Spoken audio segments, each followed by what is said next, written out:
hata hivi karibuni akiwa na umri mkubwa hivyo alivyokuwa na akiwa mzee sana, tunakumbuka alitoa statement wakati wa sakata la bandari yetu, na akashangaa ni kwa nini kwa miaka 64 kwamba sisi wa Tanzania hatuwezi kuendesha bandari. Hiyo inakuambia kwamba ni mtu ambaye alipenda kwamba rasilimali za nchi yetu zitumike kwa ajili ya maendeleo ya watu wetu na sio kunufaisha wageni, huku vijana wengi wa nchi yetu wakibaki maskini. Deni kubwa tulilonalo wote, kuanzia watumishi wa umma, waandishi wa habari, viongozi wa dini, kila mtu katika nchi hii, ni kuifanya nchi hii iwe sehemu salama ya kuishi. Kwa maana ya kwamba kuhakikisha, moja, tunapigania haki. Haki itakayotuletea viongozi wazuri. Viongozi wazuri watakaosimamia rasilimali nyingi tulizo nazo zitumike kubadilisha maisha ya watu. Tukiwa na haki, tutakuwa na haki kwenye uchaguzi, tutakuwa na haki kwenye mahakama zetu, tutakuwa na haki kila sehemu. Hiyo haki itatusababisha sisi tunapoenda kuchagua viongozi, tutachagua viongozi wanaowajibika kwa wananchi.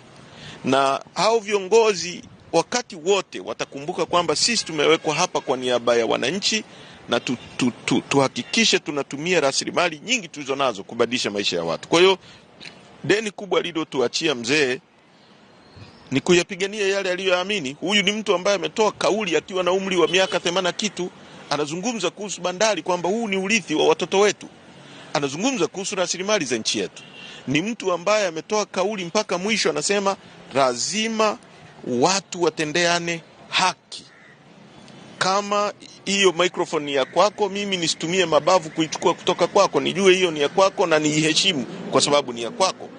Kwa hiyo haya ndio deni kubwa lilotuachia, na hili haliwezi kufanikishwa na watu wachache tu. Lazima watu wote wapiganie hili jambo. Lazima viongozi wa dini watimize wajibu wao, waandishi wa habari watimize wajibu wao, wasomi kwenye field mbalimbali, wanasheria, madaktari, walimu, kila mtu atimize wajibu wake kuhakikisha nchi hii inakuwa sehemu bora zaidi ya kuishi. Na tunaweza. Kuna nchi ndogo tu ambazo zimetutangulia ambazo tukijipanga vizuri tunaweza kuziovertake kwa kupata uongozi ambao unawajibika kwa wananchi. Wakati huu ambao kuna kumbukumbu nyingi za picha na zikionyesha Kadia Mpengo akiwa na viongozi mbalimbali wa kisiasa wakiombea kwenye maofisi yao na maeneo mengine kama hayo. Hizi zinaonekana kama vile wakati mwingine engagement sign hiyo kama zinatokea basi kwa wachache, na ikitokea unaambiwa hapa hatakiwi kujihusisha na masuala ya siasa na vitu vingine kama hivi.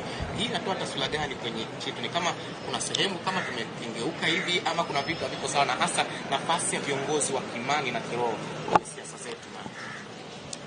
Cha kwanza, huwezi kutenganisha viongozi wa kiimani na siasa za nchi. Watu wanaotoa hizo kauli ni watu waovu kwa kifupi, kwa sababu viongozi wa kisiasa wanaenda kwenye madhehebu ya dini kuabudu, wanaenda msikitini aidha wanaenda makanisani.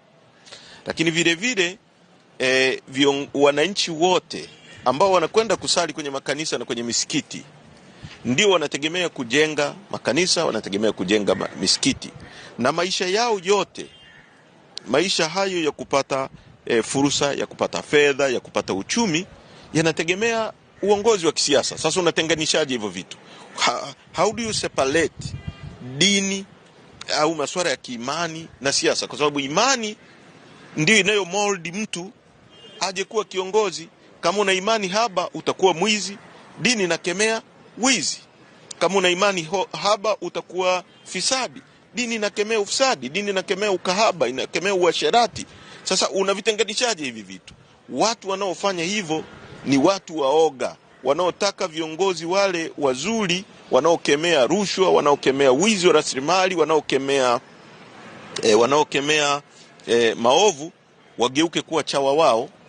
Na wanapokataa kuwa chawa wao, wanawawanisha na watu fulani kwamba hawa ni watu fulani, hawa ni viongozi wa dini fulani, hawa ni viongozi wa chama fulani, kitu ambacho sio kweli.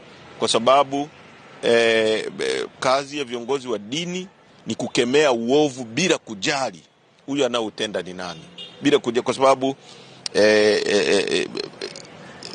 kwa watu wanaosoma vizuri historia ya Biblia, viongozi na manabii miaka yote wamekemea uovu, hata zama za wafalme. Mfalme Daudi alipomchukua mke wa Uria, alikwenda nabii Nathani kumwambia kwamba kuna jambo limetokea, na mfalme Daudi akasema huyo ni nani aliyechukua, sababu alimwambia kwa mafumbo kwamba kuna mtu alichukua kondoo wa mtu akamchinjia mgeni wake, na yeye alikuwa na kondoo wengi, akamwambia huyo mtu ni wewe. Na mfalme Daudi akaregret sana, na imekuwa hivyo. Wafalme walioteuliwa zama za Israeli tunaosoma Biblia walikuwa anointed na viongozi wa dini. Kwa hiyo hakuna namna unaweza kutenganisha hivi vitu, kwa sababu ni vitu ambavyo vina work hand in hand. Na siasa lengo lake ni kusevu wananchi, dini au madhehebu ya dini zote lengo lake ni kusevu wananchi. Unatenganishaje? Kuna minong'ono ambayo inazungumzika ya kwamba chama chenu na kanisa Katoliki ni kitu kimoja. Unazungumziaje? Hii inatokana na kauli za Chadema pamoja na Askofu Ruwaichi. Unazungumziaje minong'ono hii? Sisi na madhehebu yote ya dini ni kitu kimoja. Madhehebu yote kabisa. Chama chetu kina kila mtu kutoka kwenye kila dhehebu, na kina watu ambao hawana hata dini. Kwa sisi na madhehebu na Watanzania wote ni kitu kimoja.